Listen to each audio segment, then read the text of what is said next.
welcome back. Surprise, I'm live streaming because When Stars Collide was updated, so of course I want to live stream that. Since I've been live streaming it, it didn't seem right to play it without live streaming it. So here we are. Can you double check something? Where's my volume on here? There it is. Okay. Making sure my mic is working because I updated OBS, and it is, so here we go. Right, there we go. So, when we left off, we found out that, Cav is, I don't think, Valayan, but he's definitely, a bit like Will. He has telepathy and all that, and, we found that out in the midst of battle, of course. And the thing is, I've been going off of what I felt like choosing for this. But if I had my relationship with Cav just a little bit higher, could have had a kiss with him already. And I've been debating since the last stream, you know, do I want to switch to using the guide, or do I want to keep going with vibes? And I started out going on vibes, so I'm gonna keep doing that because I used the guide for Gilded Shadow, so I want to do vibes here with What Stars Collide.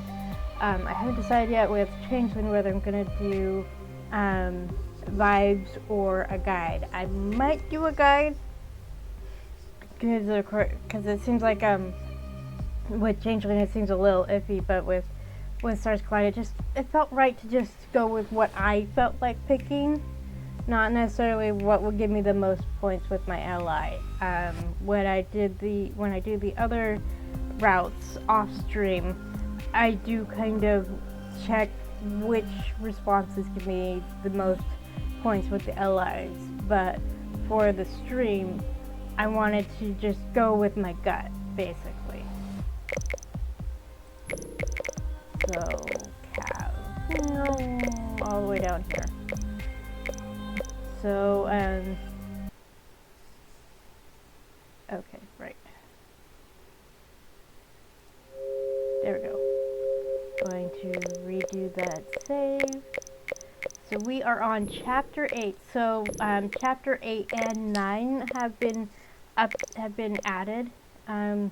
So I haven't decided yet if I'm going to do chapter 9 as well as chapter 8. I mean, I am going to stream both, but I don't know if I'm going to do them in one stream or split it up into 2 streams. It depends on how long it takes you to get through chapter 8.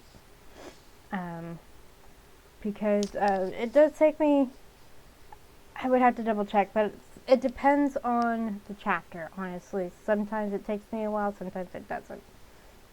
And I haven't been streaming regularly because I started going to class, and it just, trying to keep up with classes and work and live streaming just wasn't working.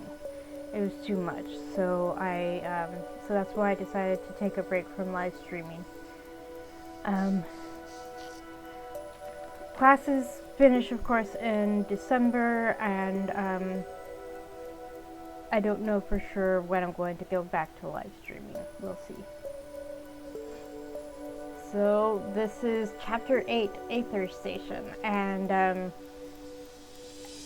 the dev Ash did release a trailer for this episode, which is chapter 8 and 9 together.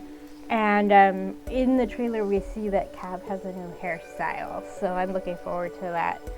And definitely looking forward to the reactions to the truth about Cav, because he's been keeping it a secret from everybody. Okay, here we go. I didn't rest all that long, only a few hours, so we still had some time before we reached Aether Station. Aether? I'm gonna go with Aether. Everyone was prepared except me, so I decided to spend some time poring over the information about the station before going to the galley for some tea. Rest brought with it clarity and perspective, as it often did, so things were feeling less dire and frustrating. In the mess hall, I found Laren sitting at a table, also taking a break. Though the crew had only a few minor injuries, Laren had to deal with the raiders as well. That's true. The 2 we'd taken captive had been bruised up, but there were also the death reports. Oh. I was glad to see they had a few moments to themselves before docking as well.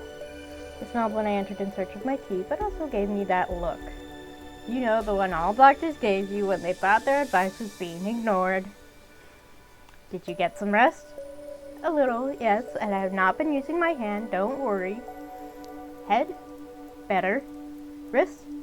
Should we move to the infirmary for this? It's just a question. The wrist is better, a little stiff, but it doesn't hurt anymore. Satisfied? Yes, thank you. We've had a time of it lately, haven't we? A bit. I don't think we've had a run this dramatic in ever, not since my time aboard. So I've heard. Noel talked to me about Cav earlier. I guess it's just one more unexpected turn to add to the list. He said you know as well. How many other people know about that so far? Not everyone. Not yet. I'm not sure who Cav has told. Praise, maybe a couple of others. Noel felt, rightly so, that it's Cav's choice who to tell and when. I have to admit, it was a shock when I found out. But also somehow not. I bet I never would have guessed he was also Valayan. I couldn't remember if he was Valayan or not. It was just, I've had so much going on in my head that remembering this kind of stuff kind of falls by the wayside, especially since it's been a bit since I played the previous chapter. I should have replayed it, but I was tired last night. Same, I never suspected a thing. It feels so weird to be on the receiving end of the surprise I'm a Valayan reveal. How did Noel take it? He was surprised, but otherwise didn't have much to say. Everyone here has secrets, and no one is obligated to share them. This is true. With everything else that's happened lately, I suppose it just seems fitting. That said, under the circumstances, it does feel a little more significant than it otherwise might. I folded my arms, leaning forward on the table. Cav was really worried about it, worried you'd all be angry. Enough to throw him out of an airlock? I think being rejected by people you care for is more frightening than being thrown out the airlock. So true. I mean, that's something that, I write fanfic and regular stories, but mostly fanfic, because it's easier to play with someone else's sandbox. And that's definitely something that I have incorporated into my stories, is that idea of characters being afraid that someone they care about will stop caring when they find out the truth about them. And I've seen that used in other fics as well, so it's not a new idea. It's strange to know the truth, but I suppose after all this time, it's not as if it changes anything. Cav is still Cav. Unfortunately. Come to think of it, how did you, of all people, not realize Cav and I had similar biology? You said you didn't recognize my second species, but surely it would have shown up as Chimerian. Oh, he managed to slip out of most medical exams. Of course he did! And I have now had an unfortunate lesson in how easy it was for him to fake the ones he submitted to. Oh no. Laren looked pissed. Though I could admit Cav might deserve that. A little. Maybe I do need to start using those Valayan scanners after all. They're probably more difficult to trick. Most likely. And I did work hard to convince Noel to let me give you one, so you should let me keep teaching you to use it. Hey, you two. Kato! How's the shoulder? They always lead with a health check, don't they? They're a doctor. What do you expect? Better than the face I smashed it with. I know. I treated that face too. So Kato shoulder checked someone in the face. I love it. Ouch. What a tragedy. Anyway, how you doing, Lane? Looking forward to your first visit to Aether Station? Who even knows anymore? Out here you get so wrapped up in the isolation. It's just nice to be around people. Lots of people.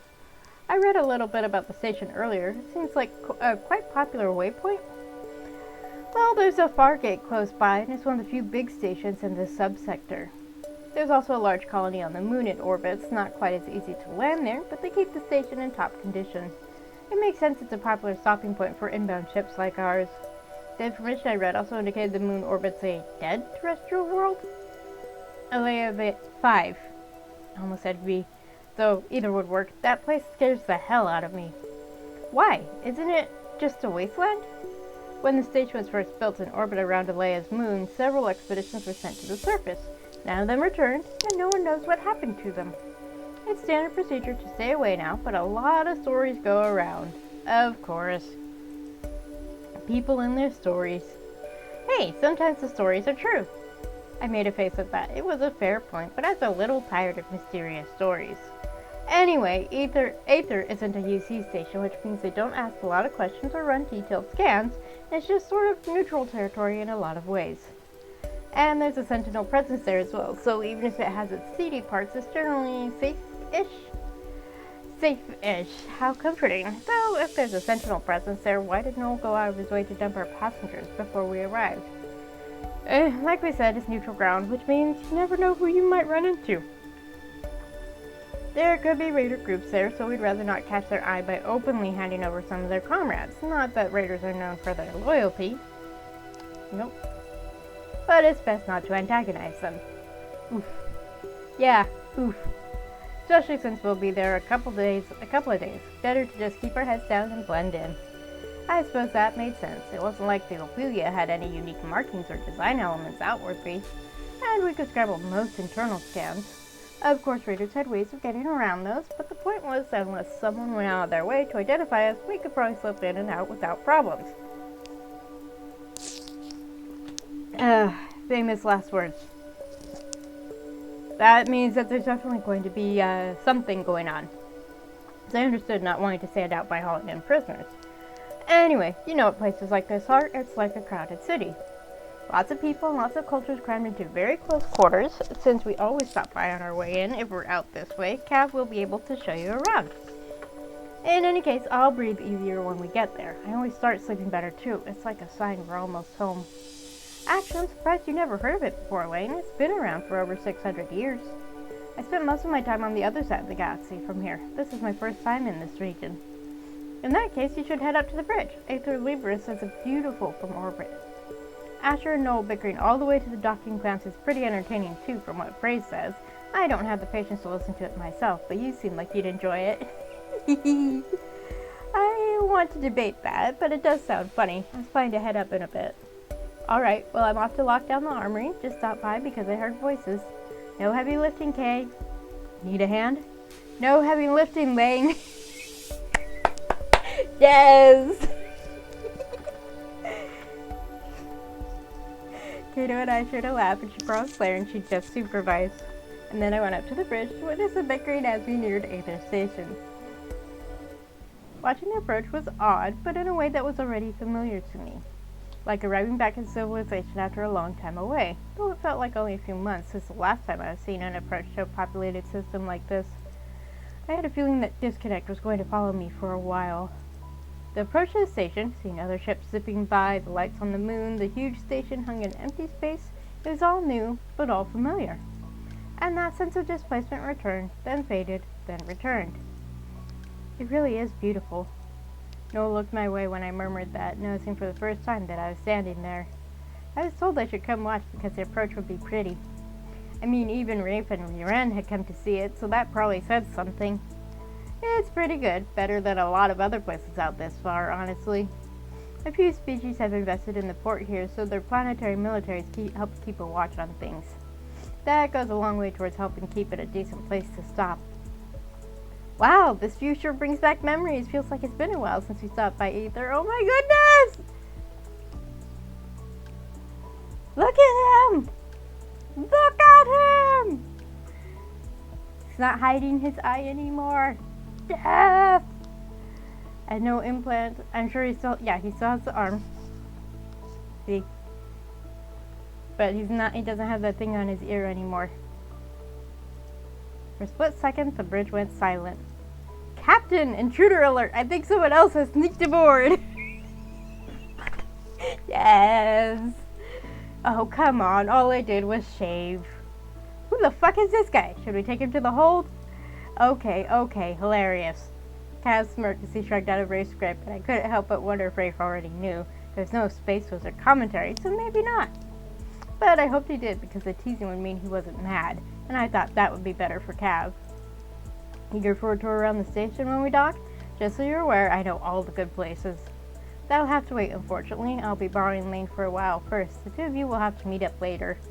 Sorry, looks like I have a prior engagement.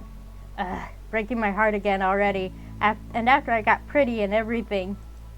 I think you'll live and hopefully stay pretty for at least a little while. You were already pretty. What are you talking about? You were already pretty. They're all pretty. That's the problem. You have such lofty requirements. How tiring. Rafe made a disgusted noise as Noel nodded for me to follow him out into the corridor. As we left the bridge, I could hear Rafe giving Cav a hard time again and couldn't help but laugh. Everyone has a few things to take care of while we're here, but before any of that, I wanted to make sure you can meet up with Shuru, if he's still around, of course. He may know more about, well, whatever is going on. He only seems to know pretty much everything. Given new developments, I didn't know if you'd come up with someone to...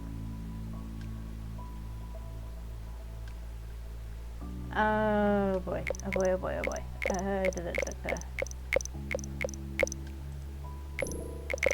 That took a while to get to the first decision.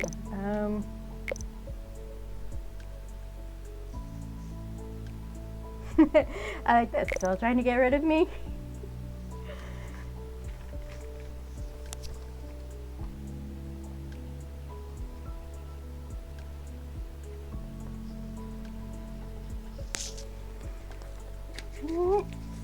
Okay.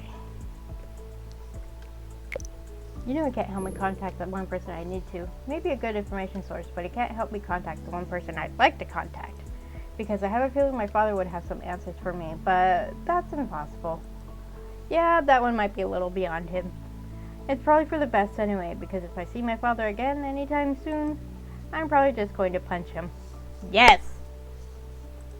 And since the Volshiru are pacifists, I can't imagine that would go over well if Shuru thought he was an accessory to violence. Probably not. But if he has answers about any of the rest of this, or something more than vague rumors, that would be nice. Then we'll get around to see him first thing. He tends to hang out in the same spot, so if he's still there, that's where we'll look first.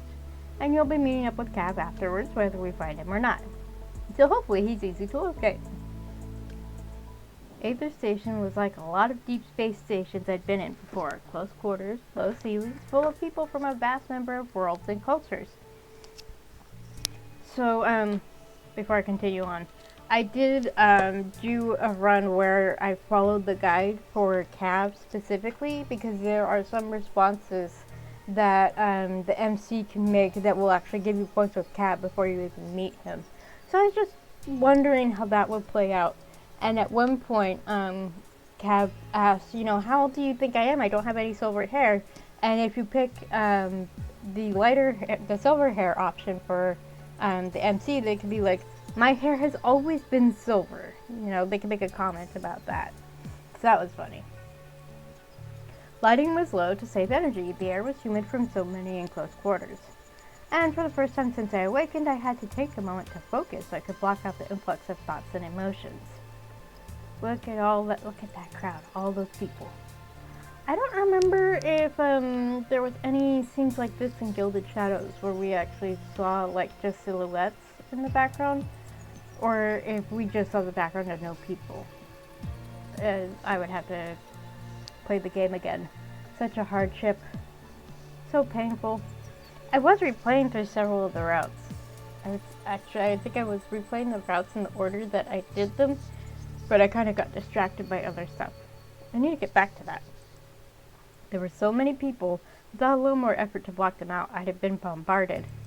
I stuck very close to Noel and Gates as we walked, and I started speaking aloud to them at the same time I sent each message telepathically. That would give the impression of normal conversation, so they didn't look like they were talking to air, and I didn't draw attention to myself. I don't know what I expected when it came to Shuru, maybe to be taken to a residence of some kind, but no. We went to a busy area that had shops and stray merchant stalls dotted around. There were even people crouching on the floor to sell things or deal with customers. I wonder who that's supposed to be, up here. I sensed Shuru before we found him. And then he was there, sitting on a small cloth on the ground. He didn't seem to be selling anything, but there was someone talking to him, and we had to hover off to the side until they finished. Huh, interesting. Ooh, I like this. That's cool.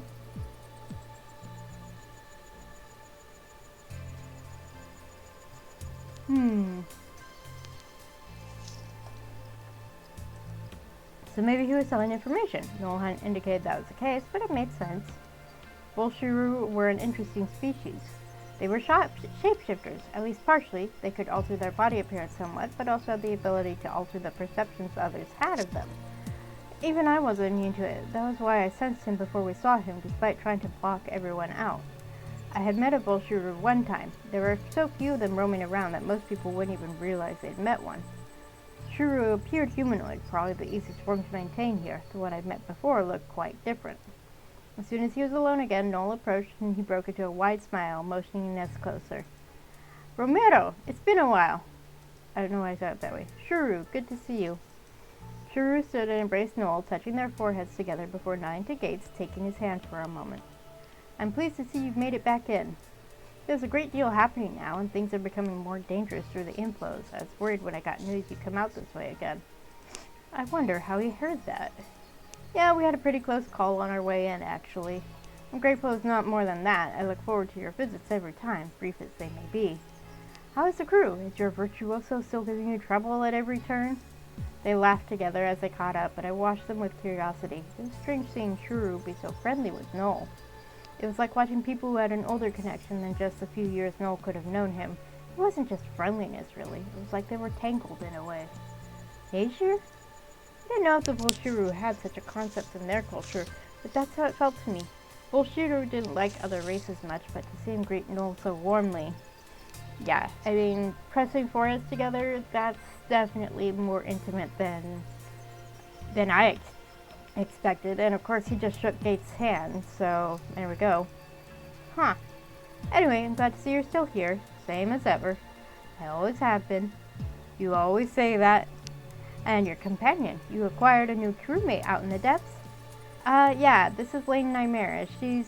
I nodded slightly. She's looking for some information. I was hoping you'd be willing to chat with her for a while. I can pay the usual. Shuru just laughed and held up a hand as he studied my face, head tipping back and glittering eyes narrowing to slits. No, I think this time it's a conversation I look forward to as well. Shuru motioned me to sit on his little throw, and he shooed Noel and Gates away with one hand.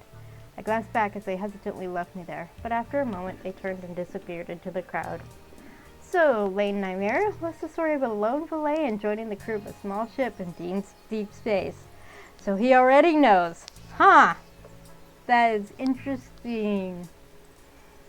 It's not unprecedented, but Noel wouldn't have brought you to me if there wasn't something there.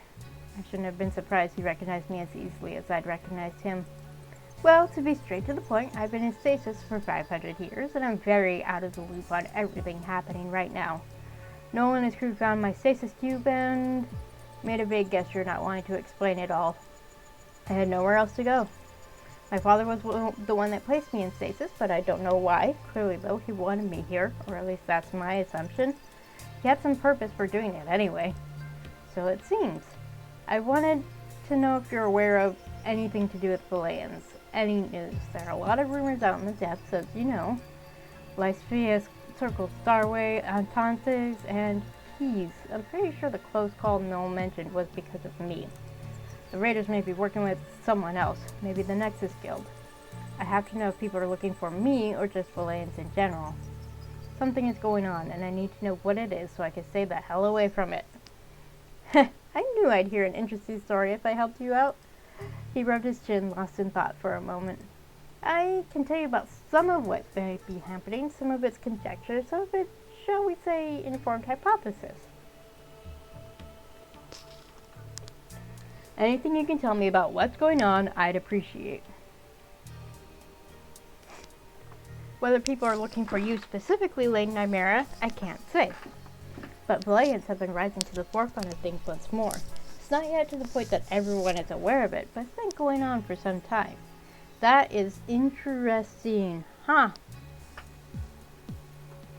Of course, an information broker like Shuru would know something like that. I do believe we're not far from the days where Valaya is once again a name spoken by everyone. Whether that's good or bad, I cannot say. I didn't like the sound of that at all. My father had moved me to a time and place where Valaya would be important in galactic affairs again, but why?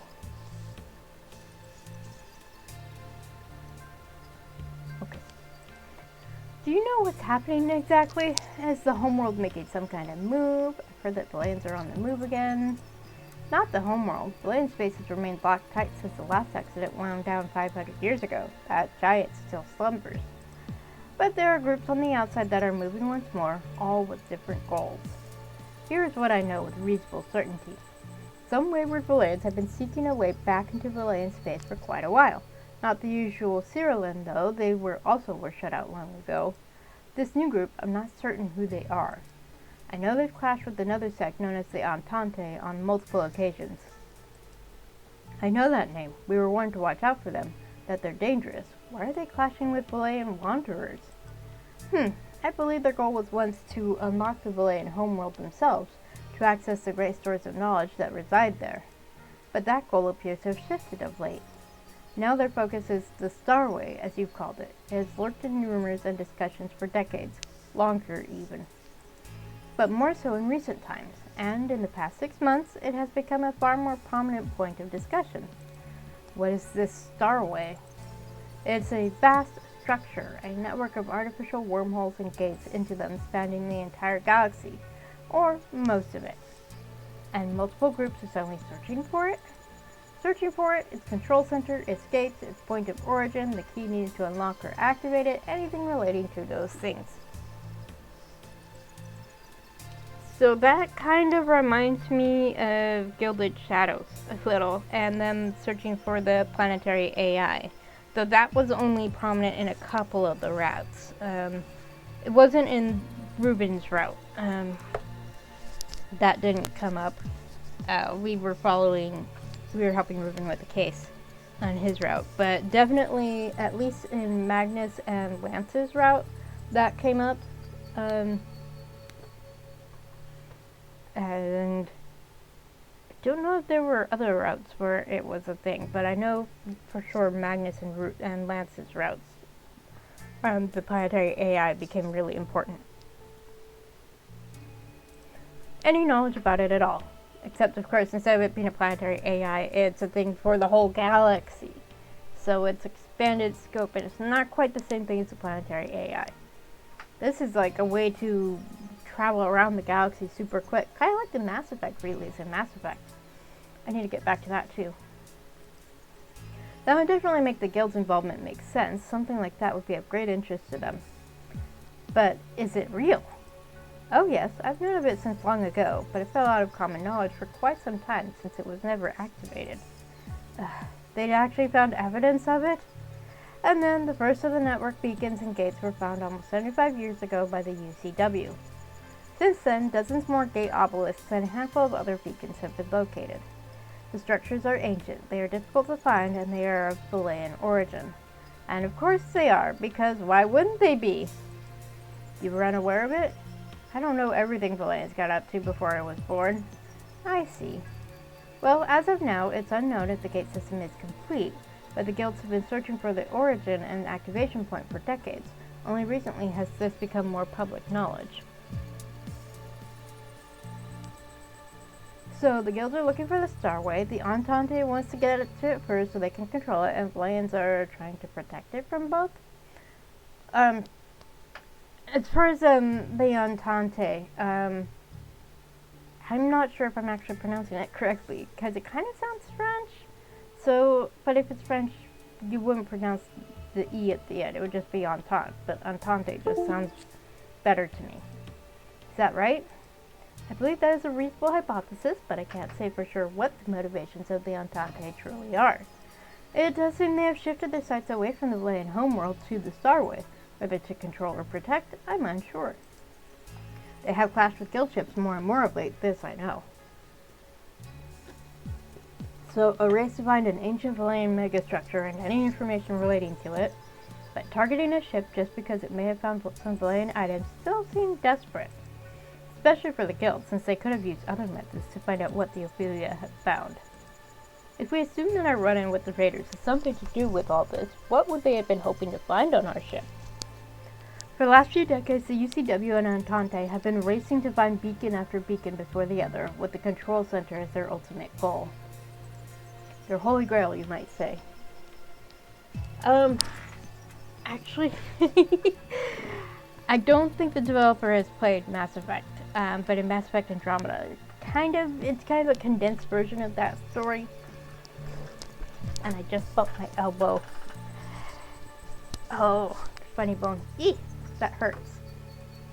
But there are two problems with this. To begin with, scouring the galaxy for individual beacons is inefficient. The UCW finds one, the Entente finds another, and perhaps some mysterious Valayan group thwarts them from obtaining control of it even when they find one. There is also the problem that no one knows how to activate them. It is believed there is a map of the Starway, a control center through which the entire system can be activated and controlled, a key to unlock it all. This is why I was thinking of Mass Effect Andromeda, because there's a whole network that's terraforming the planets in the Andromeda galaxy. And you're basically racing to get to the control center of the system before the bad guys, basically. And of course you succeed. Otherwise, what's the point of playing the game? You mentioned the Shepherd's circle. Shepherd's circle. I don't know why I keep saying P. The PH suggests it should be the F sound. Some believe the circle is a planet in a star system with 6 stars where the central activation point resides. No one knows the location of it. I've heard the Nexus Guild is looking for it in earnest right now. So that's what the Aglaia had been looking for. They hadn't mentioned it by name, but they were definitely looking for a sextuple star system. Maybe that's why I felt apprehensive about meeting them. Not everyone believes the circle is a system. Some think it may be an artifact that contains a map of the Starway, location of the beacons, and control center. Some believe it is the activation key itself. Some believe the map, the key, the location are all separated intentionally by Valayans to protect the Starway. Okay, so that makes a lot of things make more sense. If it's an artifact, a stash of Valayan artifacts would be very enticing. And a vulnerable person who may know those artifacts well may also be enticing, or who may know where other artifacts are hidden. There's always been news of Valayan loners here and there, a few that pass through now and again. Actually, it's not rare to see several lurking around at once. They don't get much attention though, or rather it would be more accurate to say they rarely get any attention at all. But no one may have inadvertently spread the word, and the timing of your arrival is of note.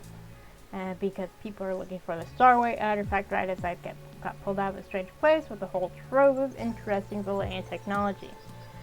Not only that, Nymera, things are shifting. There have been sightings of big cruisers lurking about these days, being seen by more than just guild ships of the Entente. The same group you mentioned before? I believe so. I thought they'd just been careless, but they're Valayans after all. And your kind are never careless. My father would beg to differ, at least where I'm concerned. These people are trying to get back home. Is this a reaction to all the focus on Valaya, or their searches for a way back home started long ago? They say that when the last of the ships left, they hid away all the old entrances. Exiles, wanderers, loners, all of them were separated from their home world. But of course, there was said to be a guide lighting their way back home, a way to find the hidden paths. And now, with recent happenings, they are far more anxious to find it. This made me worry about that encounter I'd had. It was brief, but whoever that was had been far too curious about me for my liking. If they just wanted some Valayan item, they might assume I knew something about the ones that had been left with me. Maybe. I looked at Shuru in silence. There were a lot of moving parts to this thing, weren't there?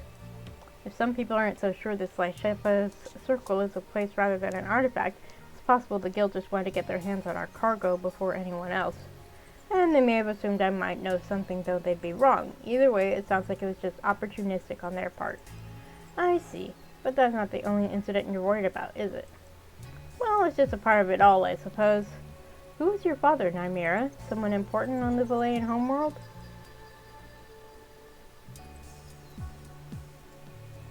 Oh,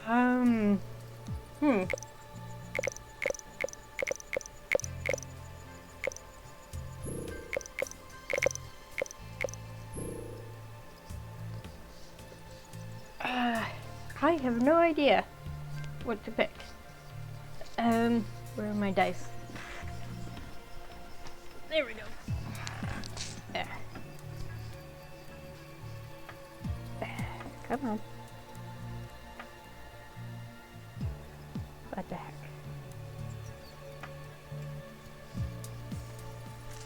There. Come on. Out. You too.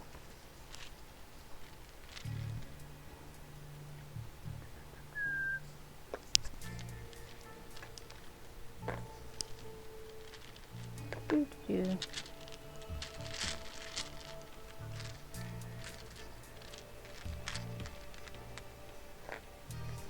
There's something very pleasing about stirring dice around.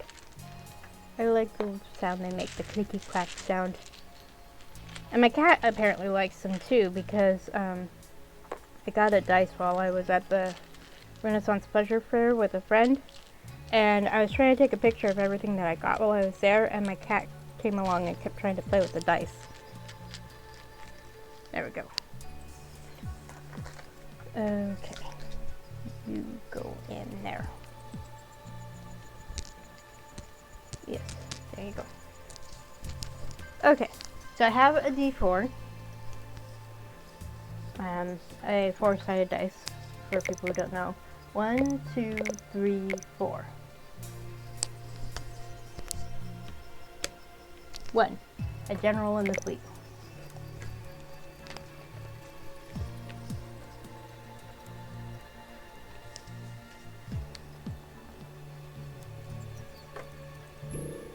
A general in the fleet. He was well known, but not that important. No, I mean he had a vested interest in things, of course.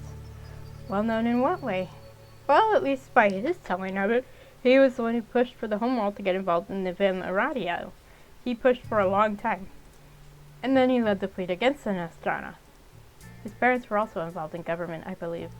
And Elion had a reputation before the war, but I don't know the details. Anyway, you can't say he was a vastly important man, but the name is known anyway.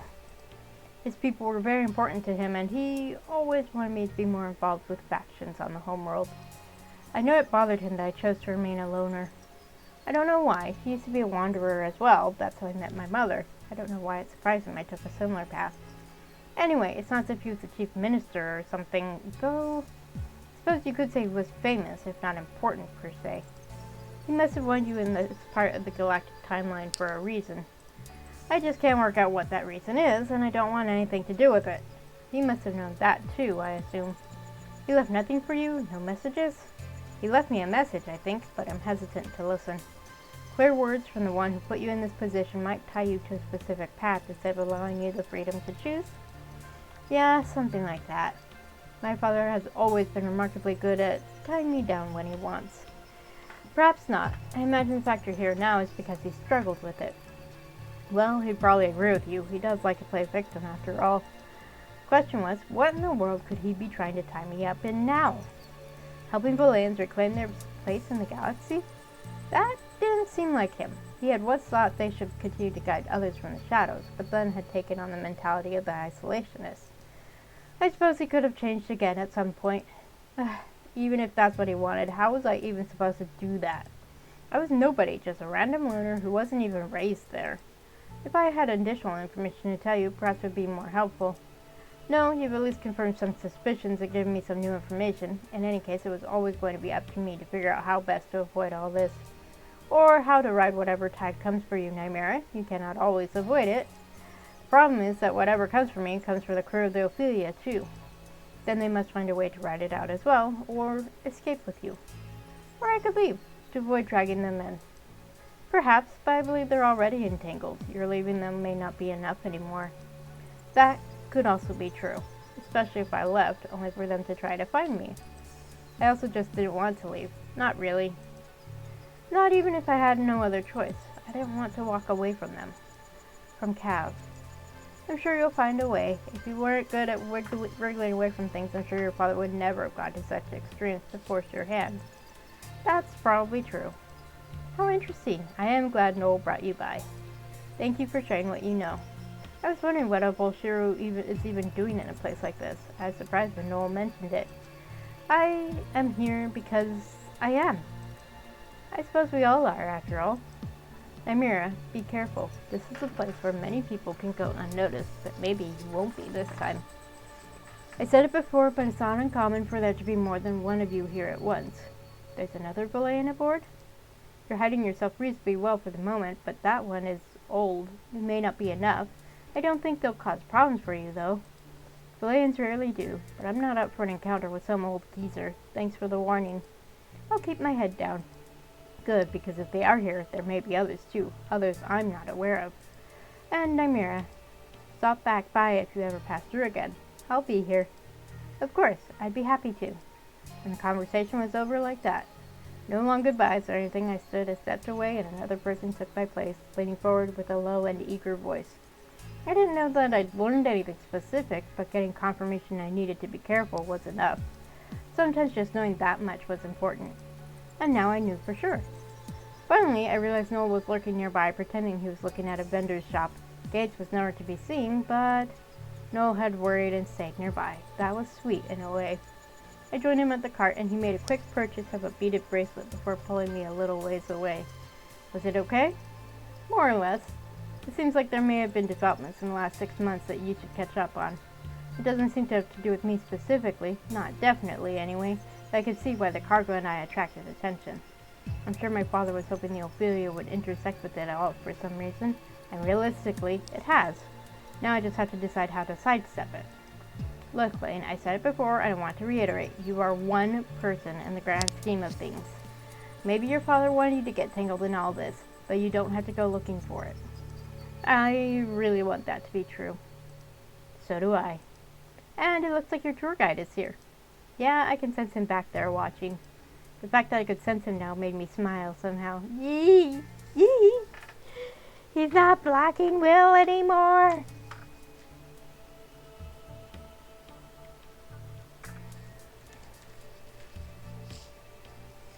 Oh, why did I do that?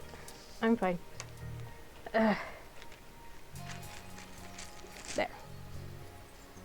Okay, I'm gonna leave my dice here for the moment. I'll let you two get to it then. I also wanted to chat with Shuru for a while, and then I have someone else to meet up with. Be careful. Keep your head down. Both of you. I'll do my best to avoid trouble for a delightful change of pace. I'd appreciate it. Noel spared me a nod and was off, and no sooner was he a few meters away from me did I feel Cap's arms go around my waist. Miss me? Not at all. Nope.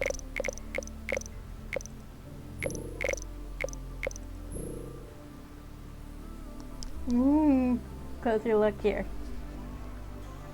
Just bask. So pretty. I mean, he was pretty before, but he's still pretty. Just pretty in a different way, I guess you could say. We were hardly apart long enough for me to miss you. I didn't not miss you. I'm not sure. Interested in convincing me one way or the other?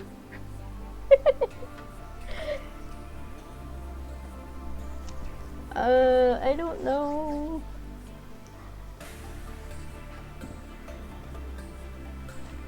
Ugh.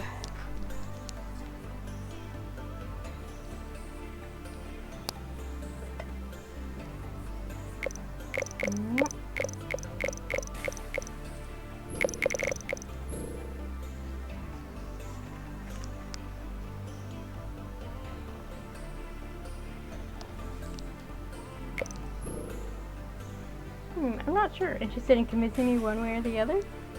I am unsure how to convince you to have missed me in the past tense. How disappointing. I expected a way more creativity from you, Enswolway. He snickered when I called him that again, pulling me to the side a little to let a group pass by. I do hope you aren't going to continue to call me that. I have more if you'd like to hear them. This is revenge for all the nicknames, isn't it, Nalo? Of course, especially since you still haven't told me what a single one of them actually means. Where's the fun in that? Then you have to accept your punishment, I'm afraid. Well, I guess that doesn't sound all that bad coming from you. As expected of you. He laughed again, but it gave way to a concerned expression as he brushed my hair away from my face. That talk with Shuru go okay? I don't really know what he's like, just from what Noel has said. We've had an understanding for a while, so I wasn't sure if I should offer to come with you. No, he was fine. It was fine. Did you learn anything useful? I don't know. I suppose I did learn some things, but I need time to digest it, that's all. Did you know that there has been a push to find Valayan artifacts specifically of late? That there are official attempts to find some ancient structures? like some sort of galactic wormhole system, the Starway or whatever. Have you even heard of that? Not outside rumors and fits here and there. We weren't really privy to things that Homeworld did, and that was before even my time. Guess I don't pay much attention to all that sort of thing. There's always someone wanting to stick their noses in the land business. But now they're specifically looking for us again, because of... I don't want to talk about this here. So let's not talk about it here. You can catch me up on it later. There's no need to force it now, Nalo. How about we just walk around for a while? I can show you around a little. Not that there's much to see other than a handful of little shops and what have you. But it's either that or go back to the ship, so... Sure, I'd like to have a look around with you. He kept an arm around my waist and began to lead me through the meandering crowd. I did my best to stay close, though we weren't always able to walk side by side. When I had to, I dropped back behind him, just holding to his hand. The station wasn't that different from other places I'd been, just as I'd been told.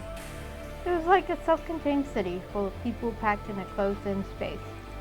Travelers, wanderers, merchants, invaders, or other criminal sorts as well, of course. A typical mixed crowd like you'd find in any port of call. It was hot, a little humid, and it was, of course, unpleasant in some ways and strangely enjoyable in others. Cav and I wandered for some time as he pointed out this place or that, or even pointed out unfamiliar species and the like that he recognized, but I did not. That was one thing that had changed in 500 years. There were most definitely fresh faces amongst those in the crowd. Mostly, though, we were focused on places he knew of around the station and commerce areas. There's a high turnover of shops and the like. You know how it is. Old faces vanish and new faces show up. People pass through or linger for a while before they go their own way. Some, however, are pillars. No matter how many times you pass through, over how many years, you'll always find them here. But for the most part, there's always something new to see. Always. It was busy, but that was expected. The crowd thinned in some areas and was so thick we could barely walk in others. Cav was enjoying it, enjoying being around others, watching them, interacting with them. And I liked seeing him without that careful mask he tried so hard to keep in place. To be honest, I hadn't spent much time with Cyrillin and Osi. I'd encountered them here and there, yes, but we never interacted much, mostly due to my own reluctance. And the interactions I did have were brief and mixed. Of course, that didn't include my family, Mom and Grandfather, but they weren't quite the same, of course. I couldn't help but wonder how many of the others were like Cav, longing to engage with others but feeling as if an impenetrable wall was between them and everyone else. Even I felt that wall in the past, though maybe not quite as much. From what I'd seen of Cav, it was even more pronounced for him, and I wondered if it was fear of losing everything again. I was glad to see that maybe I was breaching it just a little. That's what I was thinking as he separated from me to check out a nearby food stall, then turned back to call me over. I smiled and joined him, pushing everything else aside for now. A short while later, we were walking away with Cav munching on a pastry of some kind. You seem to know your way around through here pretty well. But do I want to know why that shop owner called you Eric? Well, you know, I've passed through this place dozens of times over the centuries, used a few different names here and there. Of course he did. This place has been around a long time. It was falling apart for a while until they rebuilt most of it a couple of decades ago.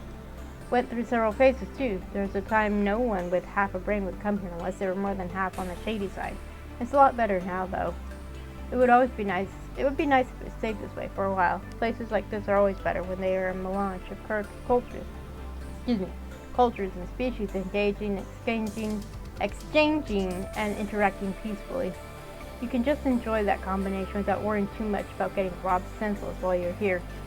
At least as long as you stay out of the dark alleys and whatnot. I gave him a long look as we walked, and he lifted his eyebrows as I picked the pastry flake off the front of his shirt. You know you're quite different when you're not pretending to be a smug bastard all the time.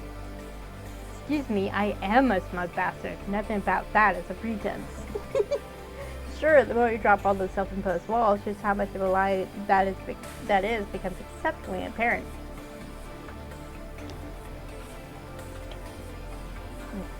That gentle teacher was still in there, behind the sarcasm and years of putting up fronts to protect himself. He knew it, and so did I. It was almost funny, the faux outrage with which he responded to that observation, though.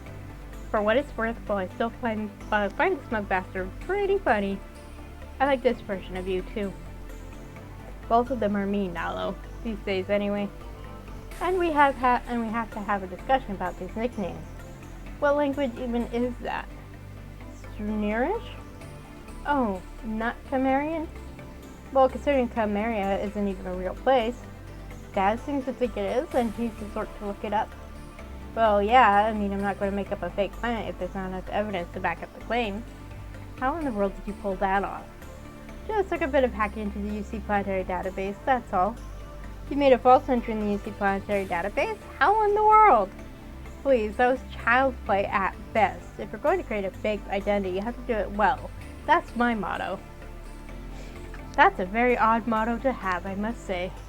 I probably shouldn't ask any more about this. I don't want to be an accessory in your identity fraud. Oh, come on. That was already 400 years ago. The statute of limitations has far been exceeded at this point. Camaria is practically a real place already. I don't think 400 years is enough to turn a fake entry into an actual planet, Cav. Shush. Shush! He gave me a regretful smile.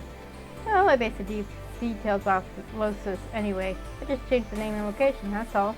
And a few of the specifics. Losis wasn't a desert world, but one of the 3 major landmasses was a huge desert. Losis. What a beautiful name.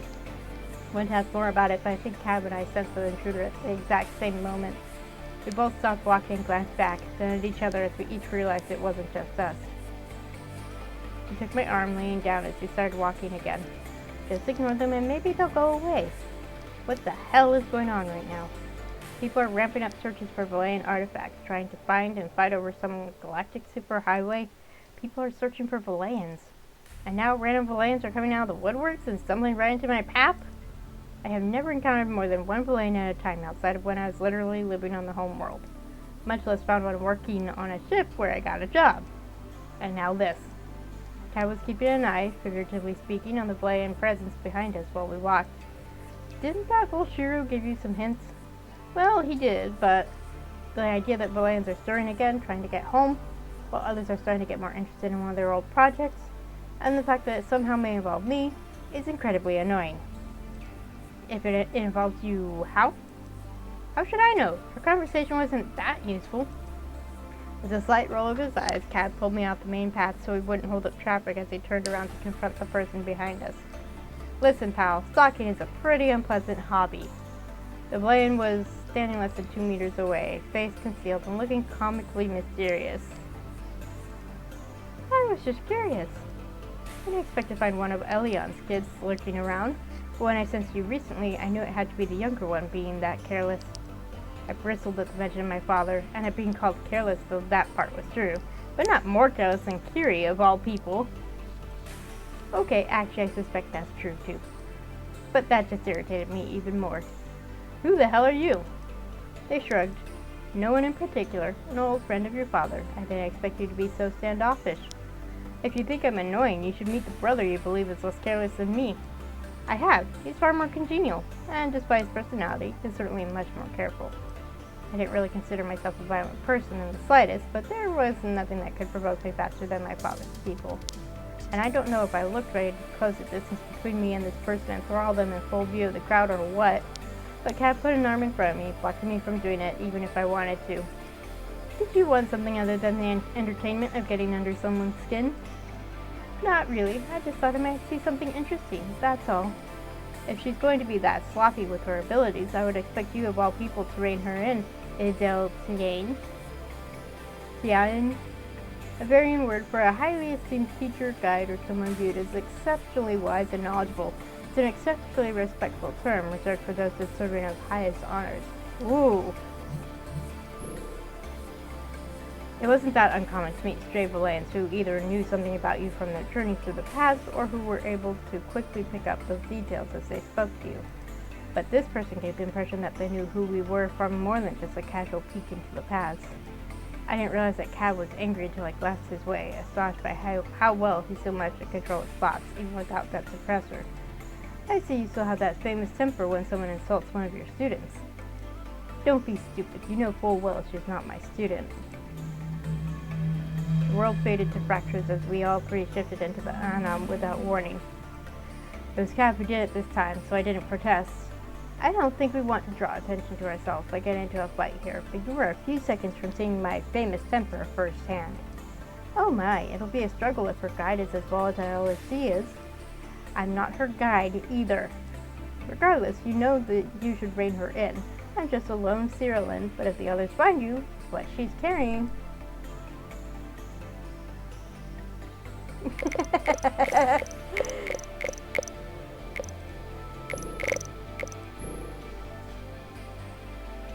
I'm still curious about this famous temper.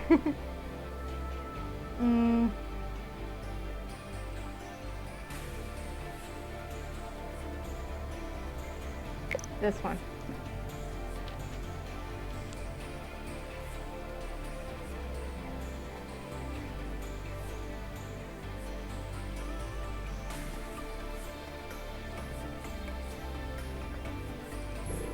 I refused to be provoked by this person because that's all they were trying to do. I didn't know why they were trying to pick a fight with Cab or what history was there that they were trying to poke into. In my case, I suspected it was an age thing. I had encountered this before when I ran into Valayans in the wild. Honestly, even Cab a little when I thought back to some of our first interactions. The older Valayans always acted smug and sardonic towards those that were younger. I was volatile, but an older and wiser Valayan would never act like that. Then again, this one was older even than Cab. You could practically smell the ancient must rolling off him. I didn't know what I was carrying, whatever that meant, but this older and wiser Valayan knew. And so on. Everything felt like an attempt to lord it over me that they knew more, they knew better, and I had much to learn. Which, of course, I did. That's why I wasn't an arrogant bastard who stalked people through a damn space station. Beside me, Cab finally laughed into his hand. Oh, sorry, was I projecting all of that? I gave them an innocent smile.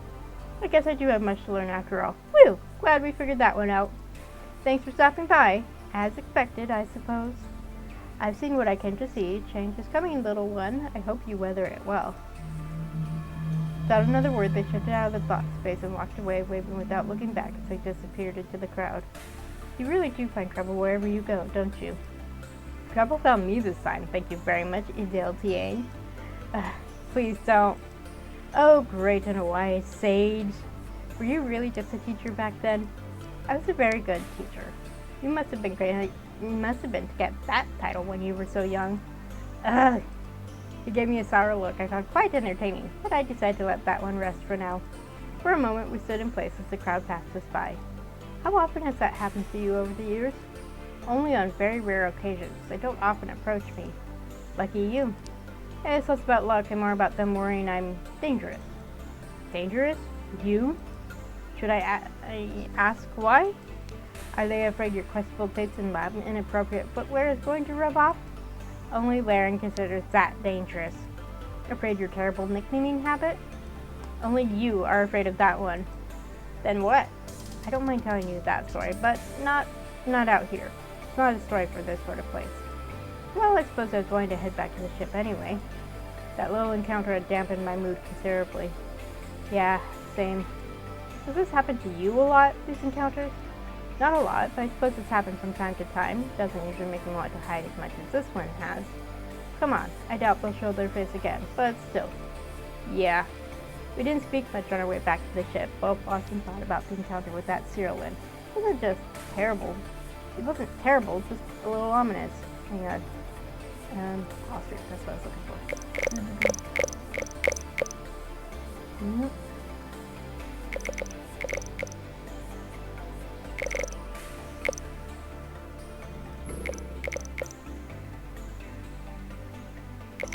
Huh.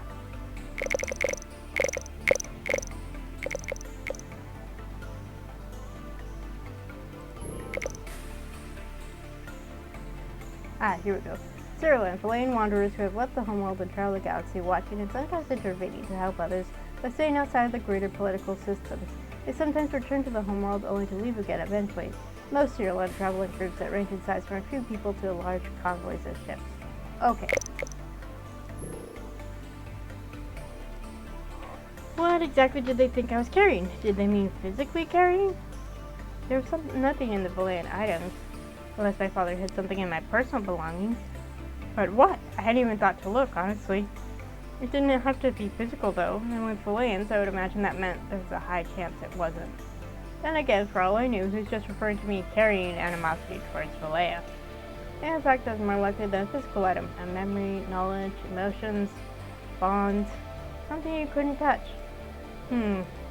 Back on the ship, Cav and I found myself in my quarters, curled up on my bed with tea, discussing things. The Cyrillin, Shuru, possibility of some item hidden in my closet, something else. Cav agreed with me that it might be best to allow secrets to remain hidden for now, just in case annoying people were watching. It didn't quell my curiosity and concern about what the Cyrillin had been talking about, though, but Cav soon distracted me with talk of his own story, and why others were hesitant to approach him in the past. Even now, to some degree, and I decided to let myself be distracted by it. When the Nostrana came, the school was destroyed along with everything else. So his hair is loose, but his eye, we can still see his eye. My school, that place was my home, my life. My students were everything to me. We escaped, myself, some of my students, and then we were hunted. Eventually, we were all taken by bounty hunters. None of us were soldiers, Lane. None of us could withstand a thing by ourselves. We could hold out for a little while, but not against a whole damn galaxy that wanted someone to blame. That was a shitty time. When we're up against 5 or 10 people, that's one thing. But when it's dozens, wave after wave, until you're exhausted, I lost them one by one. My students. It was more painful than losing my family during the initial escape. I was the only one that clawed myself out of that hell back then. And I was broken for a long-ass time. How could I be the only survivor? Oh boy. Okay.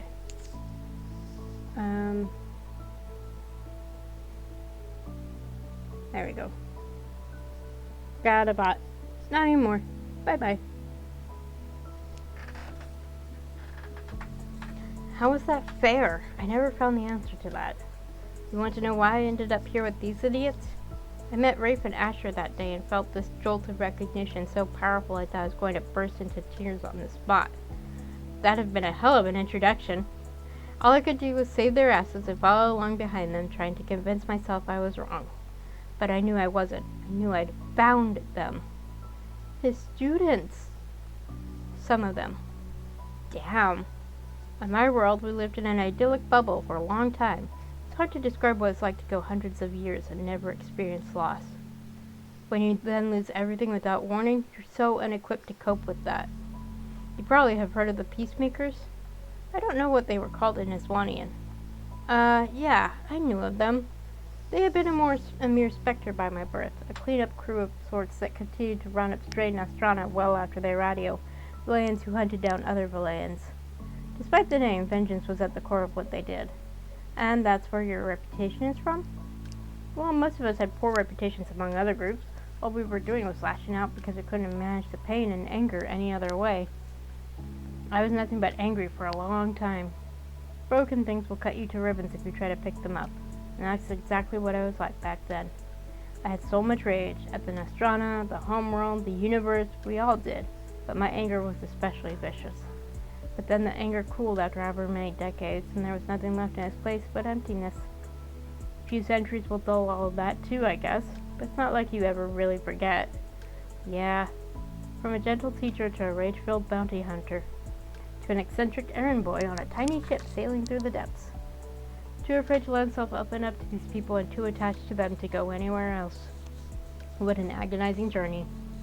Only to end up with someone who dredged it all up again and dragged other Valayans to him so they could try to gouge out those wounds. Il Donalo, worrying about it changes nothing. But I told you before, let the secrets lie still for now. While we're here with so many eyes on us, it might be unwise to let them stir. And that includes not thinking about them too much. The thoughts don't go away just because I want them to. He pulled me to him from the wall, and I was leaning against, smirking at me. I'm certain I can make just about every thought in that head of yours go away if you let me. That sounds like a Faustian bargain if I've ever heard one. Like there's some small print in there I should be aware of. Faustian bargain? What's a Faust? A Terran who made a deal with the devil. The only place I'm a demon in is in bed, I'll have you know. We are on my bed if you haven't noticed, that's the concern. I'll go easy on you, of course. It's neither the time nor the place to let loose. My hands lit on his cheek and I stroked his jawline lightly. I had a feeling I should enjoy the smooth shave while it lasted. You sure you're not the one who wants a distraction? I do want a distraction. All those bad memories brought up and flung in my face. I need some comfort. You don't sound like you need comfort, surprisingly. It would be nice either way. Sometimes I miss the days those memories brought more than passing sadness. This muted sorrow feels like a betrayal to all the things I lost.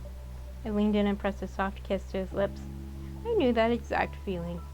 When you say it like that, it doesn't sound like passing sadness at all. Cav shut his eyes and pulled me even closer. Maybe it's good to be reminded of it all every so often, just so the color doesn't fade from those memories. I kissed him again, wanting to chase away the melancholy he was feeling even if I knew he hardly needed me to do it for him.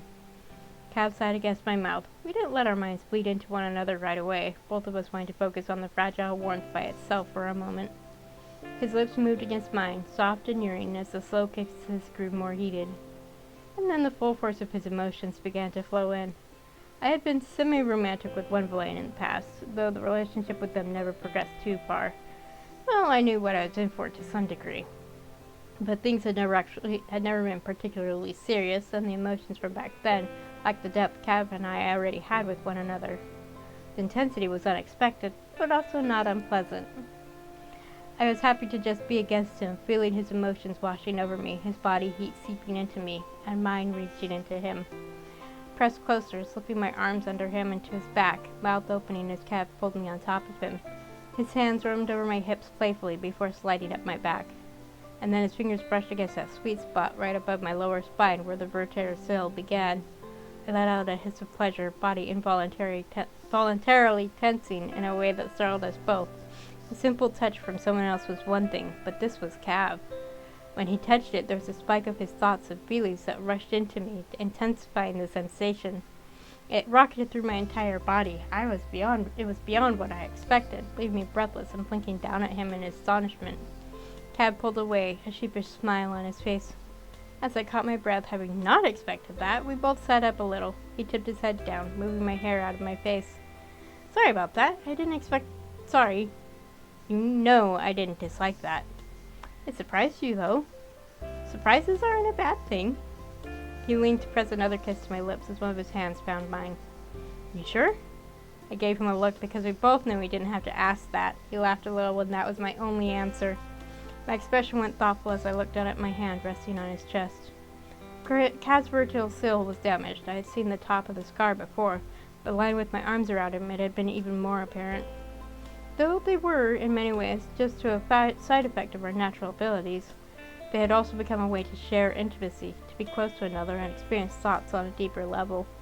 And his was destroyed. You think a lot of deep thoughts for someone who tries to be as glib about everything as you do. I don't try to be glib about everything. Do you want to see it? What's left of it, anyway? You don't have to show me that. He shifted forward with a grin, already pulling his shirt off. Wow. Look at these scars. I can see why he has the prosthetics. Something obviously happened here that destroyed his arm and left scars on his side as well as his upper arm. Turnabout's fair play. I already saw yours that day in decon. This is just an excuse to take your shirt off, isn't it? For a moment he sat back on his hands and grinned at me. I admit I looked pretty damn good without it. Not arguing. They all look damn good without their shirts, let's be real. I moved aside so he had space to turn around and bear his scarred back to me. He glanced over his shoulder at me when I let one of my hands rest on the marred skin above his spine where several implants were embedded. He sighed and looked down at the blanket in front of him. They dug it out of my back. Me back? My back. Then... Oh...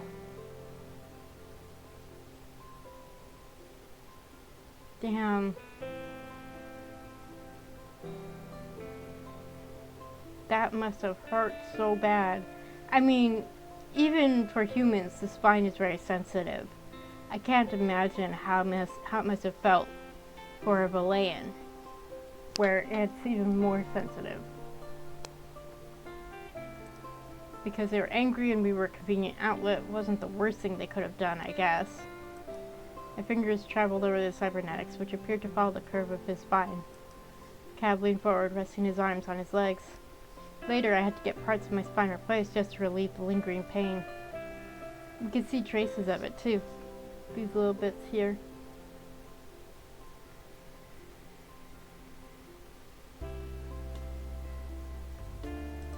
That about did it for whatever remained of it.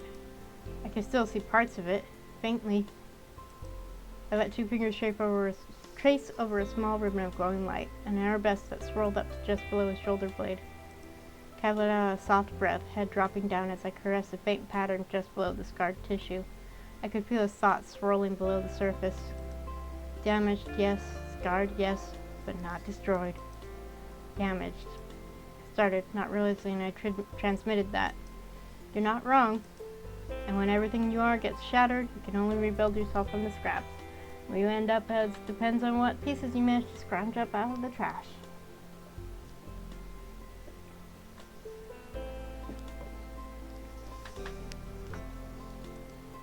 Filled with a sudden sense of fierce protectiveness, my arms went around his waist and I leaned forward to kiss the top of his spine, then along the back of his shoulders.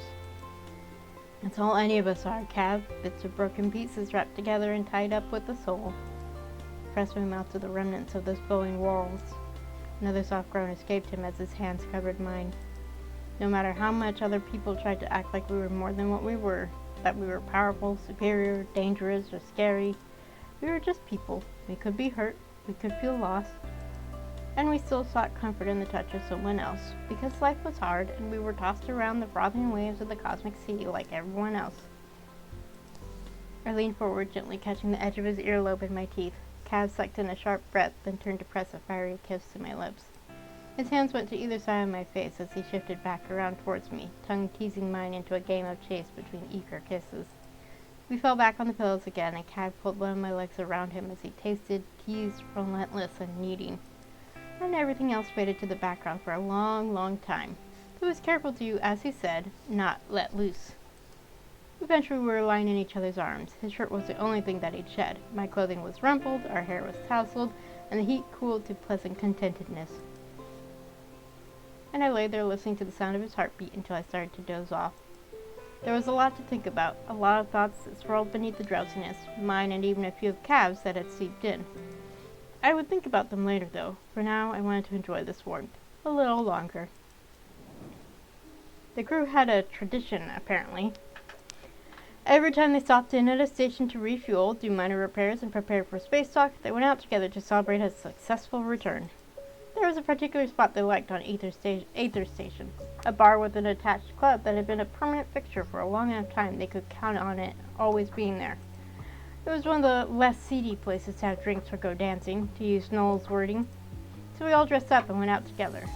I didn't go out often before, so I had a strange moment of panic and being unsure what to wear, especially when a little beforehand, Kato and Sim asked me if I needed help picking something out, and I realized that they were dressing up more than I anticipated. I ultimately had to dip into some of the leftovers from my time on Valea. Light colored top with truly possible sleeves. Oh, we're gonna go for this one. Come on.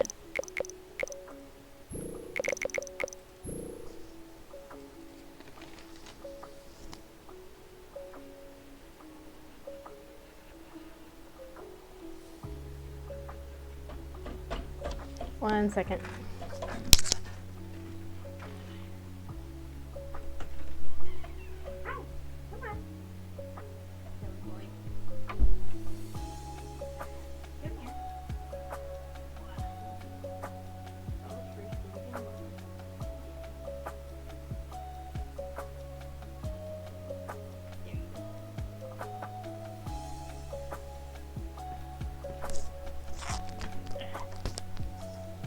Hi. My cat. Yes, hi. It's my baby. Yeah. You want in my lap? Come on.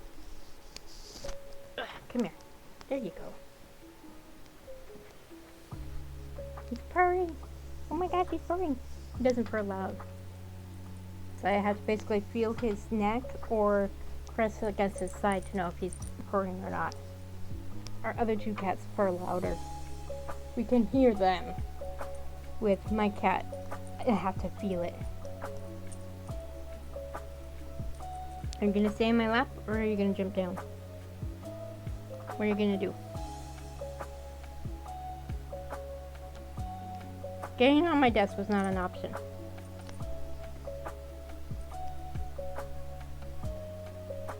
You're so funny. Yes, you are.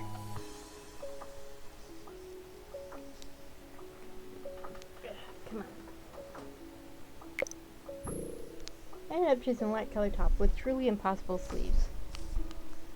Try not to think too hard about how they worked as I wiggled my way into it before we left the ship. Whatever reaction these clothes got me later on, it better be worth it. At our get-together, I was embarrassed to find that celebrating my joining the crew was part of the evening. Not that it didn't make me happy. Or at least relieved that, given everything that had happened since then, they still considered finding me a win. But being the center of attention in a crowded place wasn't what I expected. The tail tickles. His tail was just lightly brushing against my arm.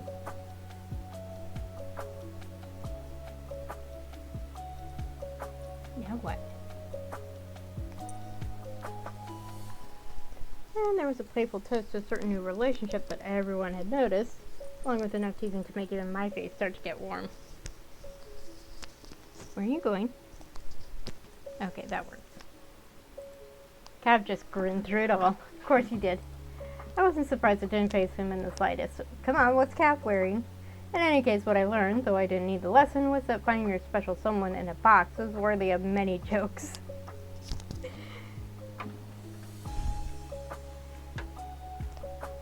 You went back out already? Really?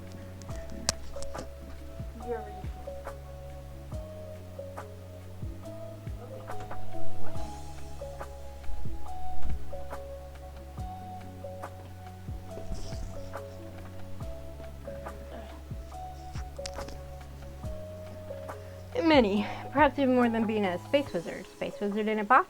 Even more so. Especially for those who were also space wizards, because then it just evolved into questions about space wizard mating habits. Apparently. At least when Rafe, Asher, and Taz were involved in the discussion. There was a rowdy dinner after that, more drinks, and lots of talking. Eventually, though, everyone had somewhat moved away from each other. Some lingered near the bar, some at tables, some were dancing, or finding another club goer to chat up for the night. I was watching them, unable to stop myself from smiling. Excuse me.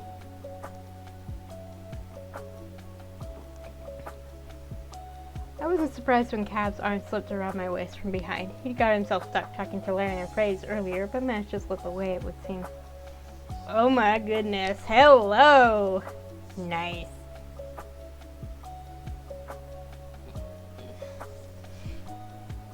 He cleaned up even more. I didn't think that was possible.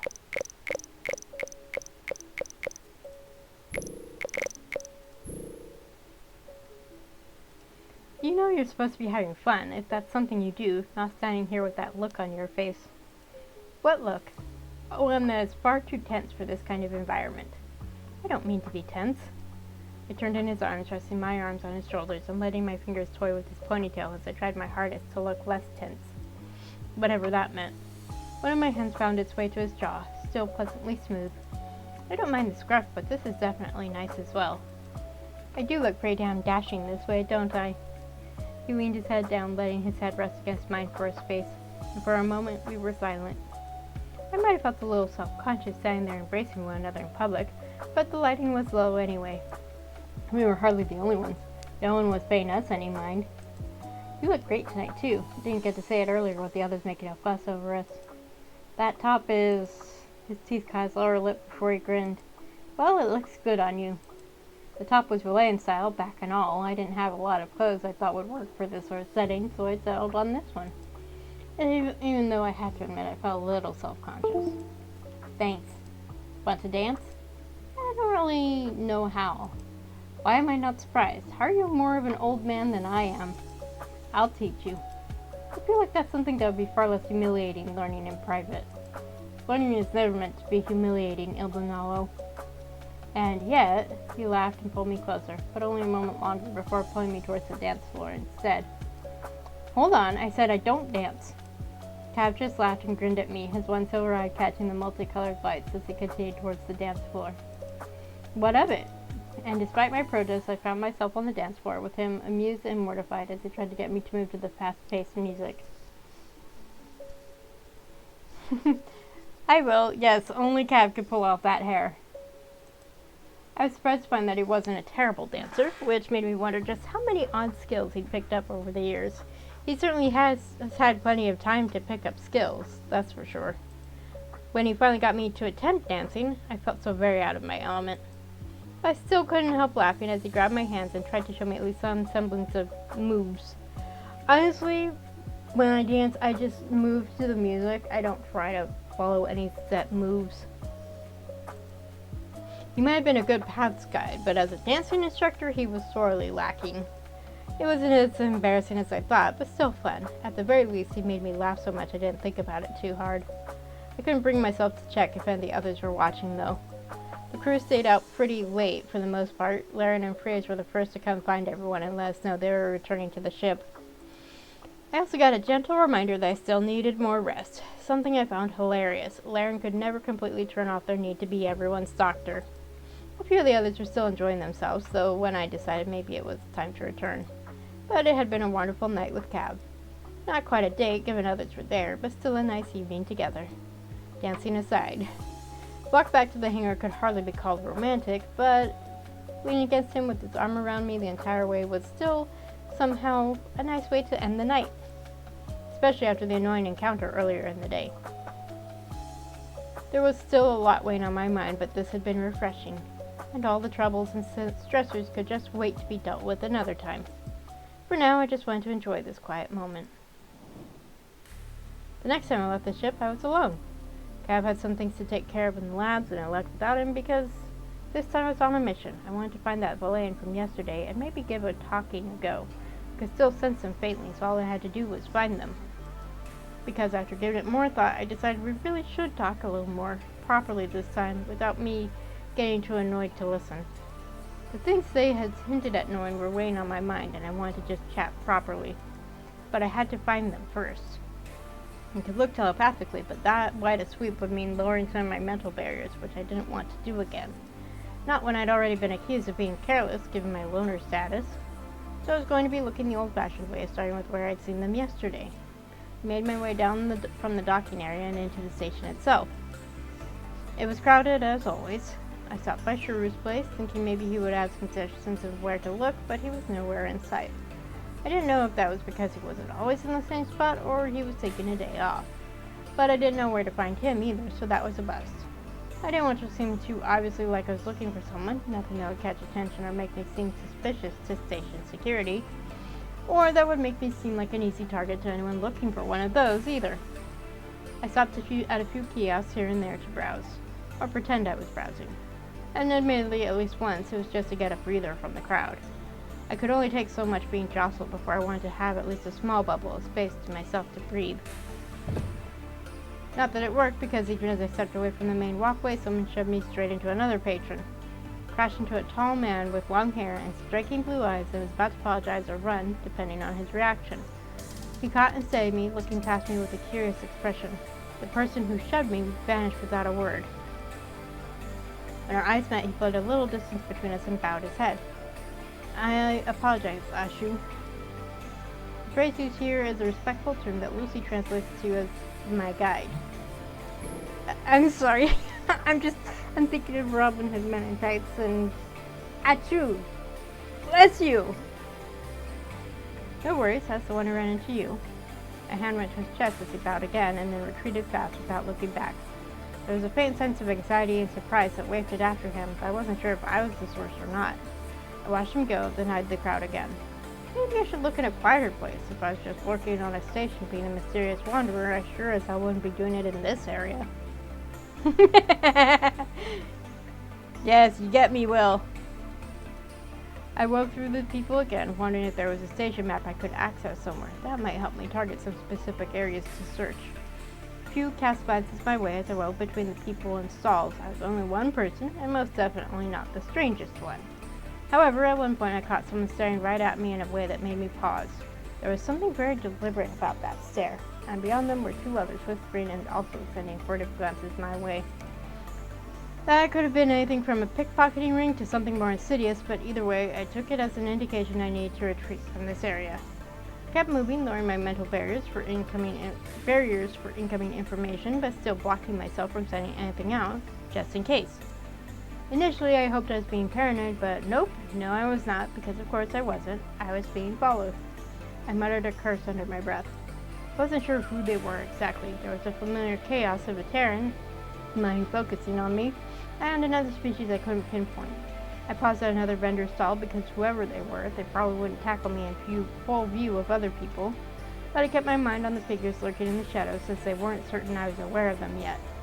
Their motives were, strangely, either not surface level enough for me to pick up or they had some sort of protection against telepathy. That would have been odd and potentially a warning sign, but I couldn't be sure. Regardless, I knew one thing. This was about petty theft or something. Such motivations would never have been buried so deep I couldn't pick up on them at a glance.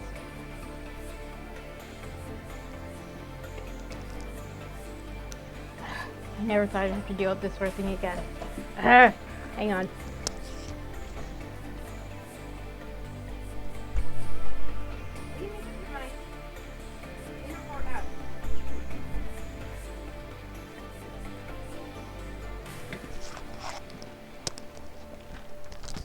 My cat is being a rum-tum tugger. He's on the wrong side of every door. This was what, the third or fourth kick to the shins I owed my father? I should try to lose these weirdos and head back to the ship, and hide behind my curtains like an angry cat for the rest of the trip home, I suppose. What are you doing? My cat is wandering.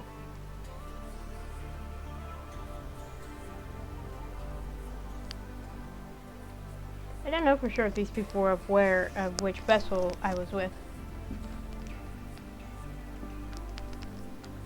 Too many ships out here looked intentionally similar, and if they didn't have our insignia, they'd never know which one I was hiding on so long as they didn't see me hide there. That meant losing them first. I set out again, weaving through people quickly and purposefully until I hit another tightly packed area.